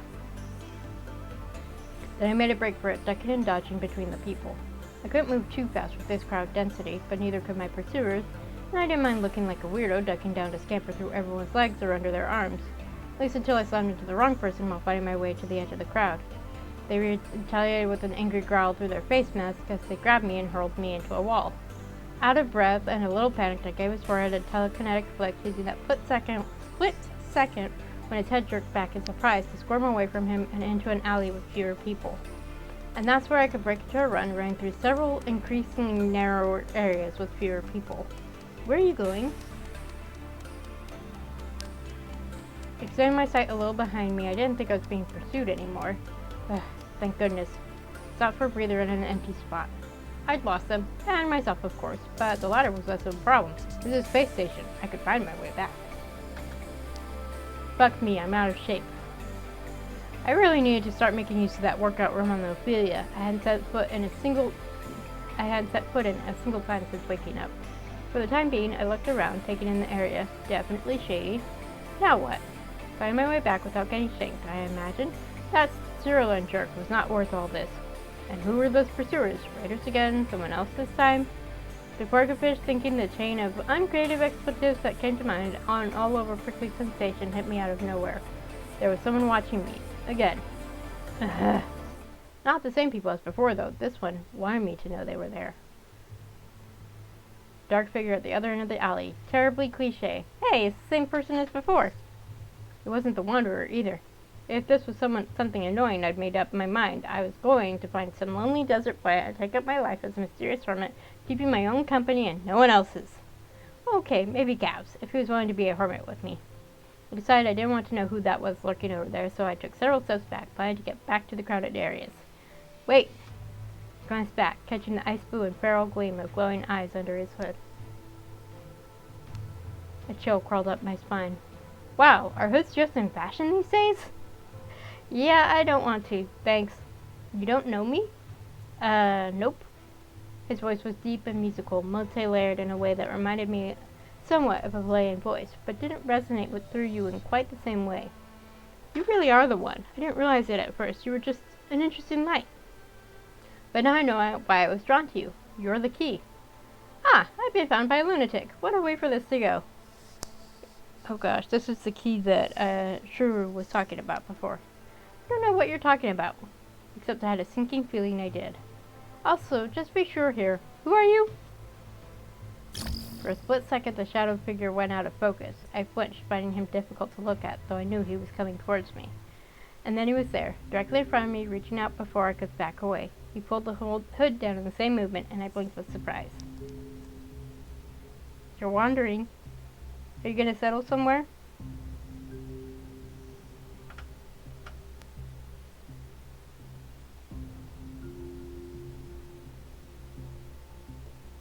Well, come on. You want up in my lap? Go ahead. There you go. See? You've tripped up in my lap before. Dingling. The man I just run into earlier. His voice hadn't sounded like that last time we met. Had he been hiding it back then? Why? Who was this person? His hand lighted on my cheek, and I realized he was trembling with some sort of strange emotion. What in the world? A feeling of terror uncoiled in my stomach. This felt like fate, lying in wait, with jaws open wide, ready to snatch me from what little I managed to carve out since waking.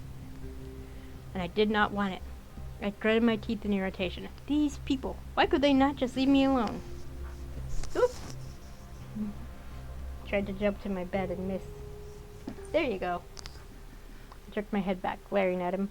I asked who you are. He stared at me with strange, desperate reverence that made me instantly uncomfortable. I'm called oh God. Jan Zessie. For so long we didn't know it would be a person.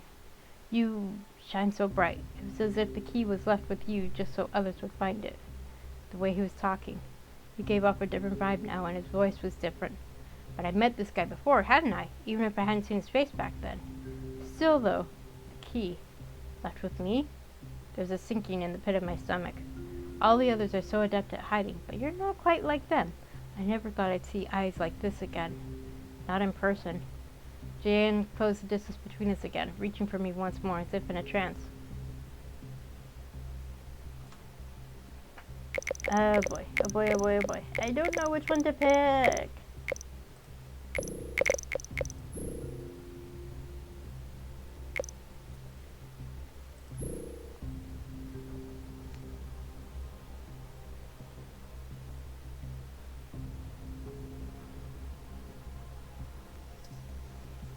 I grabbed his hand by the wrist, dragging it further from my face.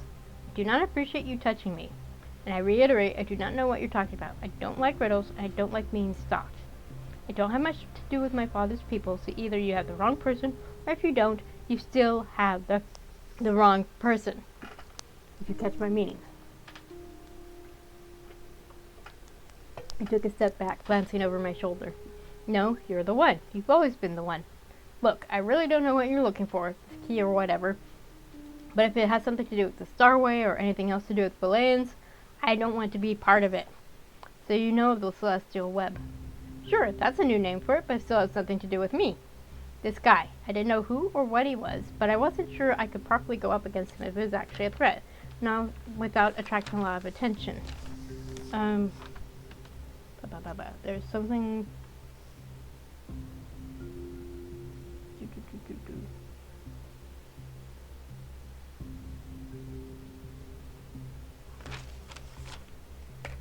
I got this. Okay.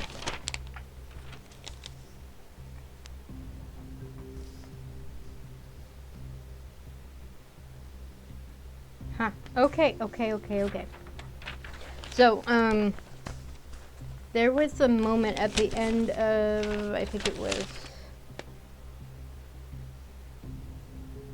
at the end of chapter 4 where we saw a pair of eyes, and they would either be like ice or molten silver. So I think if we picked like ice, then it was this guy's eyes that we saw. And I think if this is just a guess, because obviously I haven't played the other version of the route. If it was eyes like molten silver, then we probably actually saw that wanderer. I didn't know who or what he was, but I wasn't sure I could properly go up against him if it was actually a threat, not without attracting a lot of attention, which meant I needed to get away from him. What is it you people are really after? We are just trying to clean up the messes others made to stop them from making it worse, and some of us are trying to make up for past mistakes. We do not simply walk away from what we've done. What does that mean? This galaxy needs guidance, someone to show the way. We've all been wandering lost for far too long. Not all those who wander are lost, so I've heard. Lord of the Rings reference right there. Gandalf says that to Frodo. But all who are lost wander. Who gets to decide who needs guidance and who should be left alone? The ones who have had to step in far too many times so others can live peacefully. Ah, so this was just pompous arcane bullshit, wasn't it? And the Starway will help you do that, because that's what you're looking for, right? This guy had to be with that group, the Entente or whoever. He sure as hell wasn't with the Guild. That isn't what we... There they are! Good God. 500 years had passed, and somehow it was worse now than it had been. Though maybe this was the distraction I needed to get away. It was the Terran from before, and he had a few more buddies with him now. Before I could even consider how best to handle the situation, Jan held a hand out, and the two people in the league crumpled, then flew backwards. What are you doing? He then extended his hand to me as if inviting me to take it. I narrowed my eyes. Come, this isn't where you belong. You belong with us. Come with me.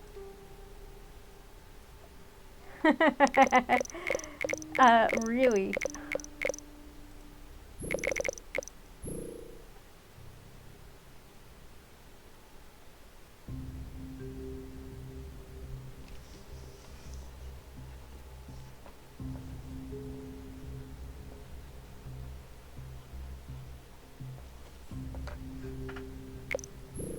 No thanks, I'm good, actually. I took a step back, smiling. Bye! Then I darted to the side before my back could hit up against the wall, veering away from him and the others before they could get over his attack. Lane! Wasn't even going to ask how he knew my name. He could have learned that numerous ways, preemptive paths, or anything else. He didn't get in my mind. I knew that much, and that was all that mattered. I didn't look back as I ran. He could do that translocating thing anyway, but I just hoped it was something that had limits. Who the hell was this guy anyway? That telekinesis. There were any number of races, so it didn't really matter.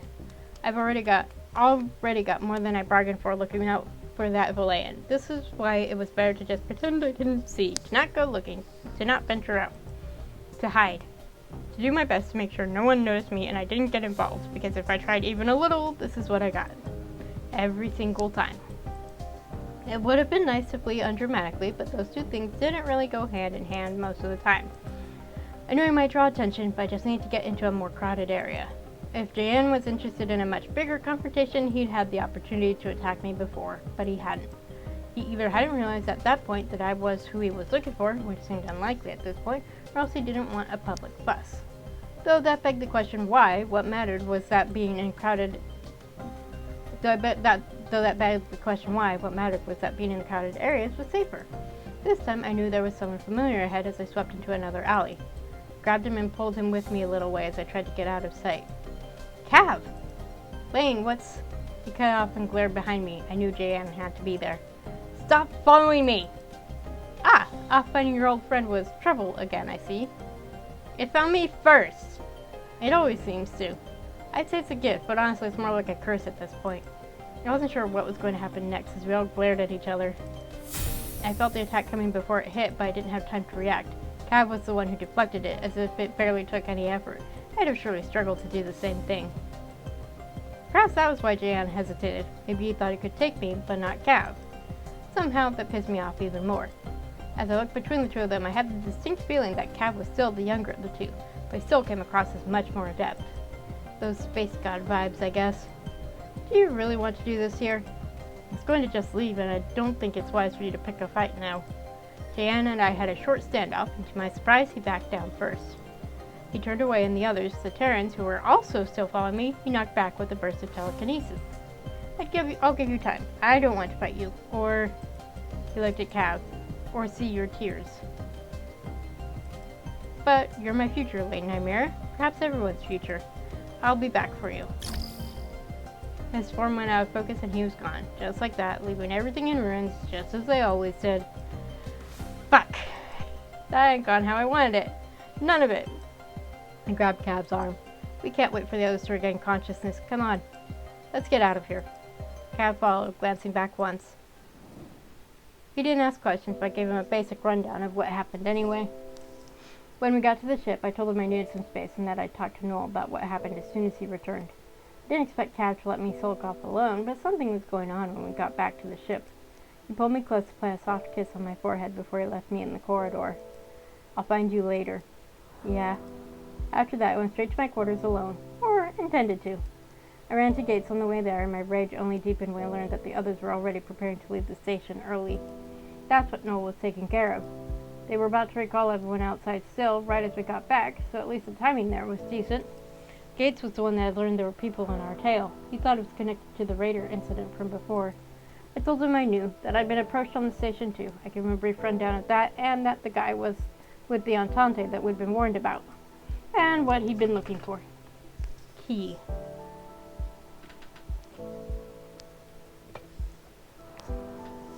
He talked about it like it was a physical object, but he also talked about it like it was figurative, like I'm the key to something. Given my father's possible involvement in all of this, it could have something to do with my genetic signature, for example. I don't know. There are a lot of possibilities in that regard, and that's all really difficult to prove or do much with. But it's possible there really is something in my personal belongings. Hell, maybe that's why my father went through the trouble to pack them up. He knew I'd keep them, so if he wanted to stash something important, that was the way to do it. Maybe that stupid data prism I've been avoiding. I'll check. Our goal from the start was to get to a far gate a little closer in, one we don't use much, and make another long fold from there. That's still the current plan. Everyone is going to be busy with departure protocols, and you look pretty shaken. Get to your quarters. Maybe you can figure out what this key is, and then we can go from there. I need to head to the bridge. I'll sure know what you told me when I see him. He wanted to say more, but I don't think he knew what, so he left me there, and I made my way to my room. Once I got back to my quarters, I didn't know what I was looking for, really. Of course, it's just assuming that the stupid key that had been left with me was in my belongings. Maybe everything else was just a distraction. For me, for everyone, instead of going on some kind of adventure where I need a bunch of random things. Elion just wanted to ensure everyone but me ignored the box of personal items. I was tearing through everything I owned, looking for that stupid data prism because I couldn't remember where I put it, and looking for anything else that could be a key. I was getting more and more enraged the more I looked. Where had I put it? The Starway or whatever? Was everyone really fighting over some sort of transportation system that I had the key to? A key? Really? At some point, without realizing it, I had gone from searching to just throwing things out of anger, because I couldn't find the prism and I was mad at how incredibly stupid this all was. My room was already a mess when the door chime went off, and my hand had just closed around what I realized was the data prism. I yanked it out of its hiding spot. Finally, I annoyed myself for shoving it so deep in my storage device that it had taken that long to dig it out. I glared at the door in annoyance, which was replaced by immediate shame at the remnants of my tantrum strewn around the room. My frustration started to evaporate. Come in! Nothing. The frustration soared in an instant when the voice controls didn't register that, and then a frustrated, wispy shout as I flung the data prism at the control panel in a childish outburst, which somehow caused the door to slide open. It was, of course, Cav. Of course it is!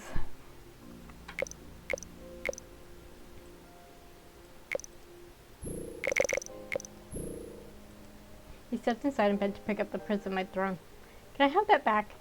Are you going to throw it again? Because I think injecting it into space is much more efficient. I was debating listening to it.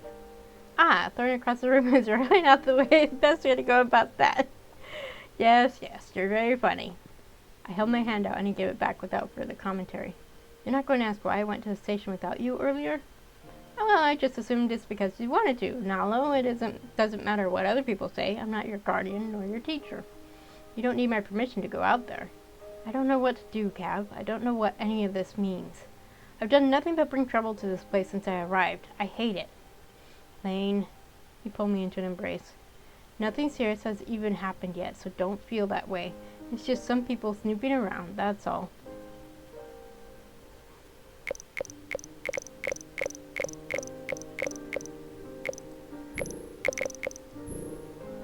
Whatever is looming over me is getting closer and closer.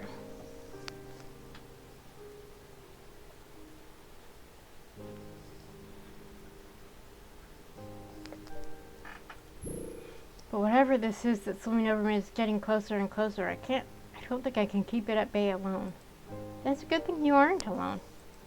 No one else should have to help with this. Everyone here is very kind, I know that, but they didn't ask for this. They never asked to get dragged into a mess because of finding me. They did not explicitly. But the unexpected is always a risk in this line of work, Lane. None of us know what we'll find roaming the depths, and there's always a chance we'll find something dangerous, annoying, or a little troublesome. They did sign up for that. As for whatever is looming over you, it hasn't reached us yet, and we don't even know what it is. Half the galaxy is looking for me and whatever it is my father left with me. This key to unlock the Starway, to unlock Philea, or whatever it is. Why was he so determined to thrust me into all this? This thing your father left with you, this key everyone keeps mentioning. Let's find it first, then figure out what to do. Maybe with less throwing of things and more ejecting them into space to get them nice and far away from us. This obsession I have with spacing things is worrying me. It's a convenient way to lose things you don't want to think about anymore. That's all good and well when we're talking about data prisms, not so much if it's a person you want to forget about. He laughed and sat on the bed with me. You know it's going to be okay, Lane. Yeah, it's the path between here and okay that's annoying. We'll make it, though. We'll make it through. You, me, all of us. I leaned against him, groaning softly. Sure, I know that. I'm still frustrated. You're allowed to be frustrated. In fact, it would be much weirder if you weren't. Frustration doesn't solve problems or find answers. No, it doesn't, but it's going to be a part of the process whether you like it or not. I'm glad to hear that because I'm about neck deep in frustration right now. And the contents of your closet, from what I can tell. Thanks. Want me to help you clean up? I get the feeling you're not the sort to leave your things lying about. And I get the feeling you very much care. You very much are. He laughed and stood, but we didn't get the chance to start cleaning up the mess. The ship let out a groan and shuddered as it came to a stop. Cav and I shared a look. Still time to eject it into space. Bane and Cav, get to the bridge immediately. We have a situation. On the way now. Damn it, whatever was happening, I was going to murder someone. I was definitely going to murder them. We don't recognize the ship configuration. They sent only one message that was asking for the key. Asking is a generous word. They basically demanded it. Well, we should have expected that weirdo to show up again. That guy from before, I assume. For a moment, I was silent, staring down at the floor as 1,000 thoughts rocketed through my head. What now? It has to be him. But for the record, I didn't find a key in my things. Daz and I didn't find anything in the Valayan items before, either. Unless it's on one of the data prisms I haven't classified yet.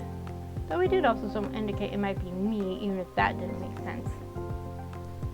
But if it meant he wanted me specifically and not something I possessed, then we would have a bigger problem. I don't think it's going to take no for an answer this time, whatever he's looking for. They could have boarded us already, and they haven't. Maybe they're worried you'll refuse to hand over this key they're after? What do we do? Let me talk to them. We need to find out what they're looking for at the very least. You're going to just hand it over if you have it? Is that a good idea? No, we're outgunned. Do you have a better solution here? I can request an open communication channel. Be my guest. No, I think I need to do this myself, so just wait. What? You want out? Again? What do you want from me? Stop dancing around the subject and tell me outright. And he was there on the bridge, buzzing into view like a ghost, not a person, a telepathic projection holding his hand out to me. I said no. Gave him a hard mental shove, sending that stupid projection flying back out into the void. I'm not going with you. If you want something from me, stop being evasive about what you're looking for. And then the space peeled back, and another ship appeared in front of us, passing from nothingness into reality. It sailed alongside Jan's ship, massive, intimidating, beautiful, and it was devastatingly familiar. For just a second, Jan's ship hung in the void next to it, so much smaller and almost like a pale shadow of the other.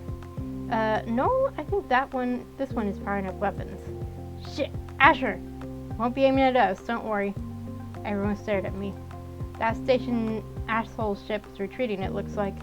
And the other one, Lane? It's a Valayan ship and they're aware of me. I don't know what's going on exactly, but I suspect things are about to get even more annoying. Sorry, Noel. Okay,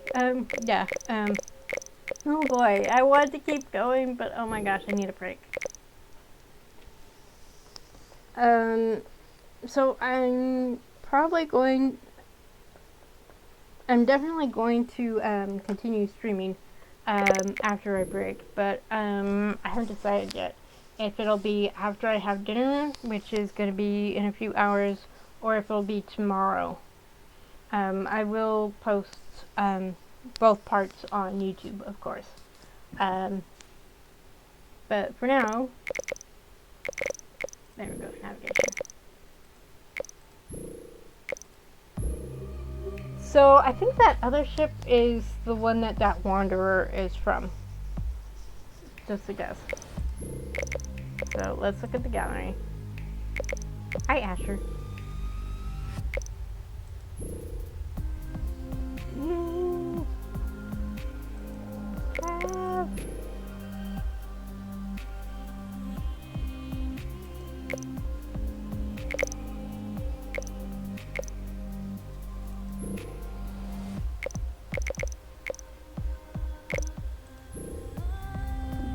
Let's go to the... Yeah, I'll be with you in a minute. My cat is staring at the door.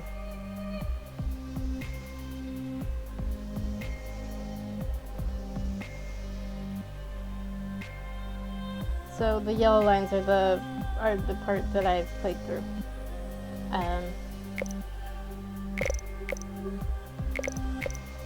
Okay, so I will be back later, either later today or tomorrow. But I definitely don't want to put off continuing the game because I am very curious. So thank you all for joining me. If you're watching this on YouTube, please like, share, comment, subscribe, all that fun stuff. I don't know when I'll next stream after I play through Chapter 9. The next game from Fiction Factory Games will actually be released soon, so I will probably start streaming that probably on Wednesdays.